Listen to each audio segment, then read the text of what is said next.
যেহেতু ছাত্ৰ ছাত্ৰী ৰুম এখনত সোমাই পেলাই দিনটো ৰাতিটো বহি থাকিব পাৰে, সেইবাবে অভিভাৱকৰ সহযোগ নোহোৱাকৈ শিক্ষা অনুষ্ঠানে ছাত্ৰ বা ছাত্ৰী এজনক সুমানৱ হিচাপে গঢ়িব কেতিয়াও নোৱাৰিব। আমি সকলোৱে কথা পাতি থাকো যে আমাৰ ল'ৰা ছোৱালীক আমি সময় দিব লাগে, কোৱালিটি টাইম দিব লাগে। কি কোৱালিটি টাইম বা কি সময়ৰ কথা আমি কৈ আছো বাৰে বাৰে? কিয় দিব লগা হয়? আগত জানো পেৰেণ্টছসকল অভিভাৱকসকলে যিখিনি সময়ত আমি স্কুললৈ গৈছিলোঁ, সেইখিনি সময়ত জানো পেৰেণ্টছসকলে চিন্তা কৰিছিল আমাৰ মা দেউতাই যে আমাক সময় দিব লাগিব, কোৱালিটি টাইম?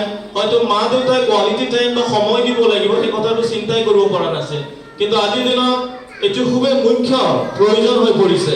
আপুনি খাব দিয়ে, কাপোৰ কি দিয়ে, তাতকৈ বেছি আপুনি কি ধৰণৰ সময় দি আছে তাৰ ওপৰত ভিত্তি কৰি আমাৰ ল'ৰা ছোৱালীখিনি ভৱিষ্যতৰ প্ৰজন্মলৈ আগবাঢ়ি গৈ আছে।